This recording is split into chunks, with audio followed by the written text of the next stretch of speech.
For those of you who are wondering, who are asking, okay, so where would Uranus and Pluto and Neptune go on here? Because the Hermetica didn't mention them, like I said before.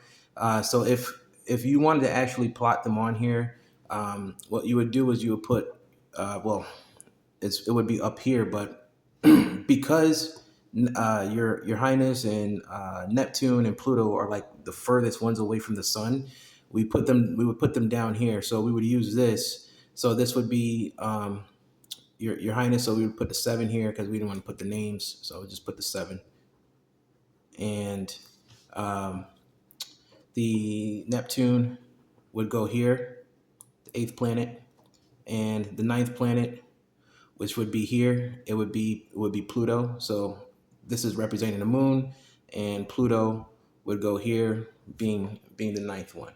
All right. So what we could do here is we can use that and connect these, and now you've got yourself a the rest of the star system there. So for those of you that were asking about that, okay. So this is where they would go, being the furthest away, and the moon um, being one with the Earth would still be here, okay. And so this would actually create like, what you see basically now is like uh, Mother Gaia, or you can say Mother Destiny as well. It's like multiple images in one, and what you have here is like a symbolic depiction of the Sphinx, the pyramids, and remember I was talking about fire and air, and this is actually representing how the capstone was taken off, and so the pyramid is really like this. If you ever go to Egypt, it's like this really, and that's just to explain the positions of Your Highness Pluto and Neptune. Okay, um, and this is how we can choose to see our place in the universe. And as we know, remember the Joker has been directing chaos all over the world, and making us think that the earth is flat, and all this other stuff. And you know there are people that are using magic and calling on the power of the moon when they do that magic. But what they're doing is they're calling on spirits from below. In truth, they're calling on spirits from below when they use the moon to do magic. And you should, if you're going to do magic, you want to use the light of the sun, and that's how you don't trigger and call on those beings that are hiding down below, those mystical spirits. Because remember what I told you before in my last lesson: when you call on the dead, when you're calling on the dead, you're actually serving this dark force, the devil, and you're actually calling on the volatile spirit of Mercury. You're calling on the volatile spirit of Mercury. Okay. And Mercury is a volatile element, and you cannot be controlled.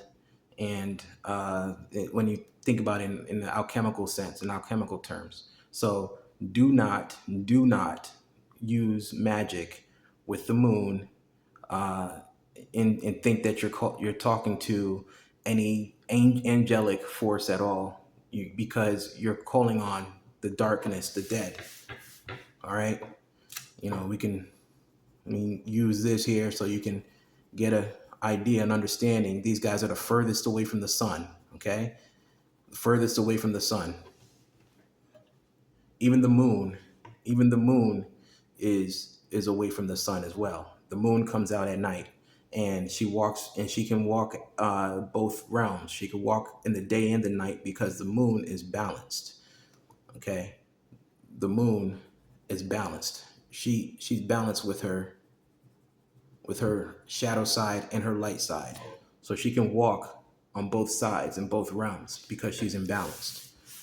But because we live in the lower third dimension, and we're taught to live in fear, we are not balanced enough to use the power of the moon for magic. Because if you're going to call on the darkness, if you're going to work with the dark forces, you better be balanced. So I recommend that if you're going to use magic, you follow the laws of the universe and don't try to use quick magic to gain quick results by using the moon. Okay, the moon and the moon's energy should be respected, and if you don't respect her role and her power and what and her balance and being able to walk in both the dark and the light, then you will face your doom, and you don't want to do that. Okay. If anyone else has any questions, please feel free to reach out to me. Um, I have no problem sharing my knowledge, my wisdom, and helping you on your spiritual journey. I love you all.